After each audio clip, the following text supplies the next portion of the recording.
ओम शांति। 28/3/2024 प्रातः मुरली। ओम शांति। बाप दादा। मीठे बच्चे, ये कल्याणकारी पुरुषोत्तम संगम युग है। इसमें पुरानी दुनिया बदल नई होती है। इस युग को तुम भूलो मत। प्रश्न है, बाप छोटे बड़े सभी बच्चों को आप समान बनाने के लिए एक प्यार की शिक्षा देते हैं, ये कौन सी? उत्तर, मीठे बच्चे, सब भूलें मत करो। यहाँ तुम आए हो नर से नारायण बनने, तो देवी गुण धारण करो। किसी को भी दुख मत दो। भूलें करते हैं तो दुख देते हैं। बाप कभी बच्चों को दुख नहीं देते, वह तुम्हें डायरेक्शन देते हैं। बच्चे मामे कम याद करो, योगी बनो तो विक्रम विनाश हो जाएंगे। तुम बहुत मीठा बन जाएंगे। ओम शांति। जो बच्चे अपने को आत्मा समझ परमपिता परमात्मा के साथ योग लगाते हैं, उनको सच्चा योगी कहा जाता है। क्योंकि बाप ट्रुथ सच्चा है ना, तो तुम्हारा बुद्धि योग सत्य के साथ है। वह जो कुछ सुनाते हैं सत्य ही है। योगी और भोगी दो प्रकार के लोग हैं। भोगी भी अनेक प्रकार के होते हैं, योगी भी अनेक प्रकार के होते हैं। तुम्हारा योग तो एक ही प्रकार का है। उन्हों का संन्यास अलग है, तुम्हारा संन्यास ही अलग है। तुम हो पुरुषोत्तम संगम युग के योगी, और किसको इस योग का पता ही नहीं है कि हम पावन योगी हैं या पतित योगी हैं। ये भी बच्चे जानते नहीं। बाबा तो सबको बच्चा बच्चा कहते हैं, क्योंकि बाप जानते हैं कि हम बेहद के आत्माओं का पिता हूँ, और तुम ये समझते हो कि हम आत्मा सब आपस में भाई भाई हैं। वह हमारा बाप है। तुम बाप के साथ योग लगाने से पवित्र बनते हो। वह है योगी भोगी और तुम हो योगी। बाप अपना परिचय तुमको देते हैं। ये भी तुम जानते हो कि ये पुरुषोत्तम संगम युग है। ये तुम्हारे बगैर कोई जानते नहीं। इसका नाम है पुरुषोत्तम संगम युग। इसलिए पुरुषोत्तम अक्षर को भी नहीं भूलना। ये पुरुषोत्तम बनने का युग है। पुरुषोत्तम कहा जाता है ऊंच और पवित्र मनुष्य को। ऊंच और पवित्र ये लक्ष्मी नारायण थे। तुमको अब टाइम का भी पता पड़ा है। 5000 वर्ष के बाद ये दुनिया पुरानी होती है, फिर इसको नया बनाने के लिए बाप आते हैं। अब हम हैं संगम योगी ब्राह्मण कुल के। ऊंचते ऊंच हैं ब्रह्मा, परंतु ब्रह्मा को शरीरधारी दिखाते हैं। शिव बाबा तो अशरीरी है। बच्चे समझ गए हैं, अशरीरी और शरीरधारी का मिलन होता है। उनको तुम कहते हो बाबा। ये वंडरफुल पार्ट है ना। इनका गायन भी है, मंदिर भी बनते हैं। कोई किस रीति रथ को श्रृंगारते हैं, ये भी बाबा ने बताया है। बहुत जन्मों के अंत के जन्म के भी अंत में मैं प्रवेश करता हूँ। कितना क्लियर समझाते हैं। पहले पहले भगवान वाच कहना पड़े, फिर मैं बहुत जन्मों के अंत में सभी राज बच्चों को ही समझाता हूँ, और कोई समझ भी ना सके। तुम बच्चे भी कभी कभी भूल जाते हो। पुरुषोत्तम अक्षर लिखने से समझेंगे ये पुरुषोत्तम युग ही कल्याणकारी युग है। अगर युग याद है तो समझेंगे कि अब हम नई दुनिया के लिए बदल रहे हैं। नई दुनिया में होते ही हैं देवताएं। युगों का भी अब तुमको पता पड़ा है। बाप समझाते हैं मीठे बच्चे, संगम युग को कभी भूलो मत। ये भूलने से सारा ज्ञान भूल जाता है। तुम बच्चे जानते हो कि अब हम बदल रहे हैं। अब पुरानी दुनिया भी बदल नई होनी है। बाप आकर दुनिया को भी बदलते हैं, तो बच्चे भी बदलते हैं। बच्चे बच्चे तो सभी को कहते हैं। सारी दुनिया की जो भी आत्माएं हैं सब बच्चे हैं। सबका पार्ट इस ड्रामा में है। चक्र को भी सिद्ध करना है। हर एक अपना अपना धर्म स्थापन करते हैं। ये देवी देवता धर्म सिवाय बाप के कोई स्थापन कर ना सके। ये धर्म कोई ब्रह्मा नहीं स्थापन करते। नहीं, नई दुनिया में है देवी देवता धर्म। पुरानी दुनिया में सब मनुष्य ही मनुष्य हैं। नई दुनिया में देवी देवताएं होते हैं। देवताएं पवित्र हैं। वहाँ रावण राज्य ही नहीं। बाप तुम बच्चों को रावण पर विजय प्राप्त कराते हैं। रावण पर विजय प्राप्त होते ही रामराज शुरू हो जाता है। रामराज नई दुनिया को और रावण राज पुरानी दुनिया को कहा जाता है। रामराज कैसे स्थापन होता है ये तो तुम बच्चों के सिवाय कोई जानते नहीं। रचयिता बाप बैठ तुम बच्चों को रचना का राज समझाते हैं। बाप है रचयिता बीज रूप। बीज को कहा जाता है वृक्षपति। अब वह जड़ बीज है, उनको तो ऐसे नहीं समझेंगे। तुम जानते हो बीज से ही सारा झाड़ निकलता है। सारे विश्व का कितना बड़ा झाड़ है, वह है जड़, ये है चेतन।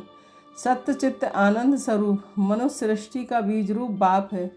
उससे कितना बड़ा झाड़ निकलता है। मॉडल तो छोटा बनाते हैं, मनुष्य सृष्टि का झाड़ सबसे बड़ा है। ऊंचते ऊंच बाप नॉलेज फुल है। उन झाड़ों की नॉलेज बहुतों को होती है, इसकी नॉलेज तो एक ही बाप ही देते हैं। अब बाप ने तुम्हें हद की बुद्धि बदल बेहद की बुद्धि दी है। तुम इस बेहद के झाड़ को जान गए हो। कितना बड़ा पोलार इस झाड़ को मिला हुआ है।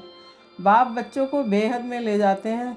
अब सारी दुनिया ही पतित है, सारी सृष्टि ही हिंसक है, एक दो की हिंसा करने वाले हैं। अब तुम बच्चों को ज्ञान मिला है, अहिंसक सिर्फ एक ही देवता धर्म होता है। सतयुग में सभी पवित्र सुख शांति में रहते हैं। सब मनोकामनाएं 21 जन्म के लिए पूरी हो जाती हैं। सतयुग में कोई कामना नहीं है।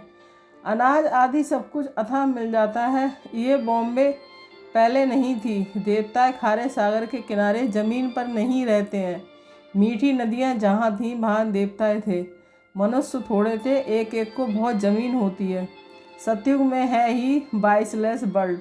तुम योग बल से विश्व की राजाई लेते हो, उसको ही रामराज्य कहा जाता है। पहले पहले नया झाड़ बहुत छोटा होता है। पहले थुर में एक धर्म था, फिर फाउंडेशन से 3 ट्यूब निकलती हैं। एक एक जैसे फाउंडेशन है देवी देवता धर्म का। थुर से टालियाँ छोटी छोटी निकलती हैं। अब तो इस झाड़ का थुर ही नहीं है, और कोई ऐसा झाड़ होता ही नहीं है। इनका मिसाल भी बड़ के झाड़ से एक्यूरेट है। बड़ का झाड़ सारा खड़ा है, लेकिन थुर है ही नहीं, सूखता भी नहीं है। सारा झाड़ भरा भरा खड़ा है। बाकी देवी देवता धर्म का फाउंडेशन तो है नहीं। थुर तो यही है ना, रामराज अथवा देवी देवता धर्म भी थुर में ही आ जाता है।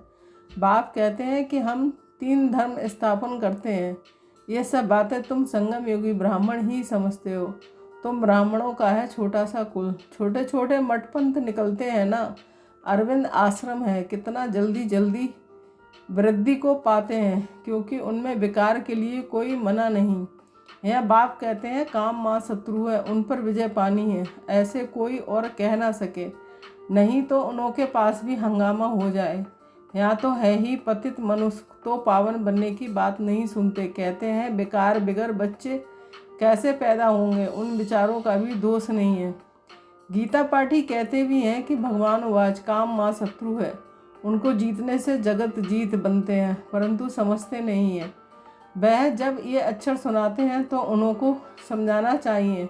इस पर बाबा कहते हैं कि जैसे हनुमान दरवाजे पर जूतियों में बैठता था, बाबा भी कहते हैं जाकर किनारे पर बैठ सुनकर आओ। फिर अब ये अक्षर कहे तो पूछो इसका रहस्य क्या है। जगत जीत तो ये देवताएं थे, देवता बनने के लिए तो इन विकारों को छोड़ना पड़े।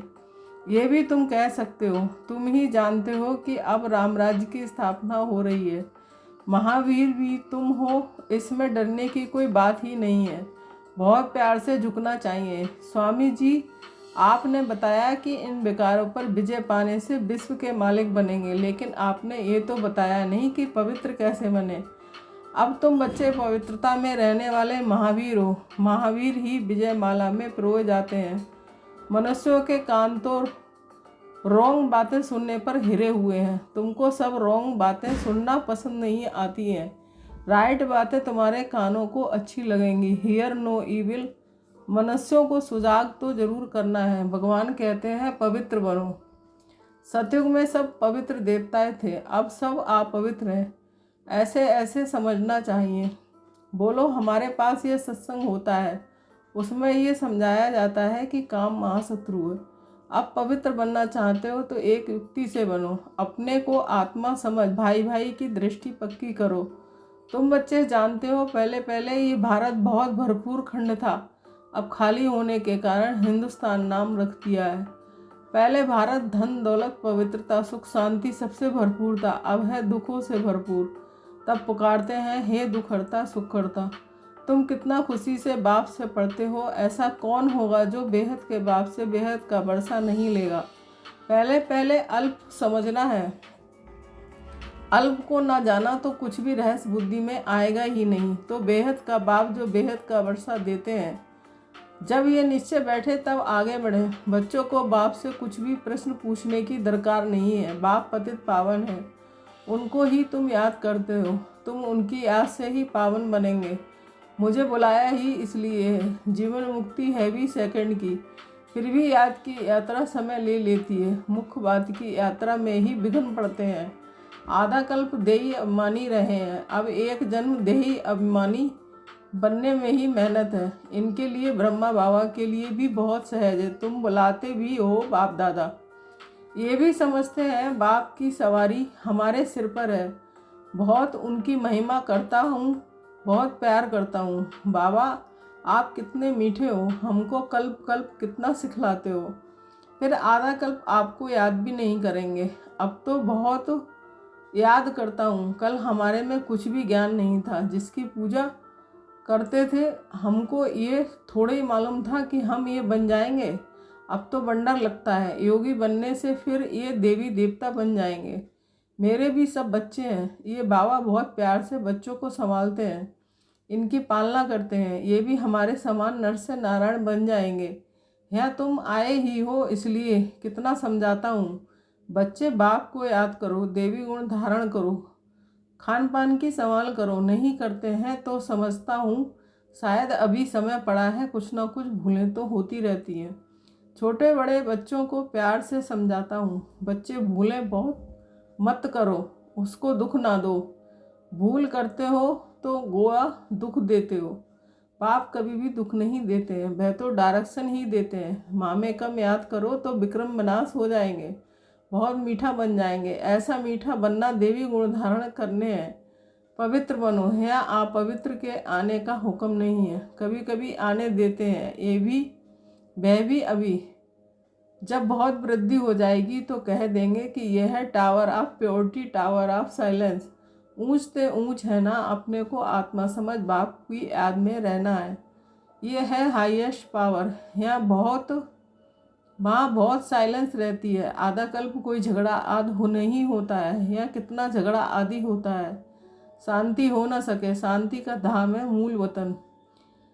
फिर शरीर धारण कर विश्व में पाठ बजाने आते हैं तो वहाँ भी शांति रहती है। आत्मा का स्वधर्म ही शांत है, अशांति कराता है रावण। तुम शांति की शिक्षा पाते रहते हो। कोई गुस्से में होता है तो सबको अशांत कर देता है। इस योग बल से तुम्हारे से सारा कचरा निकल जाता है। पढ़ाई से कचरा नहीं निकलता है, याद से सब कचरा भस्म हो जाता है, कट निकल जाती है। बाप कहते हैं कल तुमको शिक्षा दी थी, क्या तुम भूल गए हो? 5000 वर्ष की बात है, वह लाखों वर्ष कह देते हैं। अब तुमको झूठ और सच के फर्क का पता पड़ा है। तुमको बाप ही आकर बताते हैं झूठ क्या है, सच क्या है, ज्ञान क्या है, भक्ति क्या है। भ्रष्टाचार और श्रेष्ठाचार किसको कहा जाता है? भ्रष्टाचारी विकार से पैदा होते हैं, वहाँ विकार होता नहीं। तुम खुद कहते हो कि देवताएं संपूर्ण निर्विकारी हैं। रावण राज ही नहीं है, वह तो सहज समझने की बात है। फिर क्या करना चाहिए? एक तो बाप को याद करना चाहिए, दूसरा पवित्र जरूर बनना चाहिए। अच्छा मीठे मीठे सिकीले बच्चों के प्रति माता पिता बाप दादा का याद प्यार, गुड मॉर्निंग। रूहानी बाप की रूहानी बच्चों को नमस्ते। हम रूहानी बच्चों की रूहानी माता पिता बाप दादा को याद प्यार, गुड मॉर्निंग, नमस्ते नमस्ते। शुक्रिया बाबा, शुक्रिया।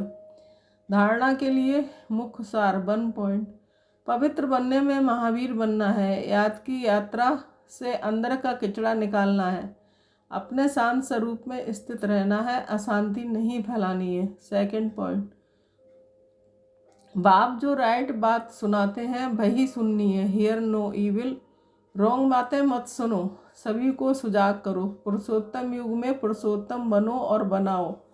वरदान, आत्मिक शक्ति के आधार पर तन की शक्ति का अनुभव करने वाले सदा स्वस्थ भव। इस अलौकिक स्पष्टीकरण, इस अलौकिक जीवन में आत्मा और प्रकृति दोनों की तंदुरुस्ती आवश्यक है। जब आत्मा स्वस्थ है तो तन का हिसाब किताब व तन का रोग सूली से कांटा बनने के कारण, स्व स्थिति के कारण स्वस्थ अनुभव करते हैं। उनके मुख पर, चेहरे पर बीमारी के कष्ट के चिन्ह नहीं रहते। कर्म भोग के वर्णन के बदले कर्म योग की स्थिति का वर्णन करते हैं। वे परिवर्तन की शक्ति से कष्ट को संतुष्टता में परिवर्तन कर संतुष्ट रहते और संतुष्टता की लहर फैलाते हैं। स्लोगन: दिल से तन से आपसी प्यार से सेवा करो तो सफलता निश्चित मिलेगी। ओम शांति। शुक्रिया बाबा, शुक्रिया।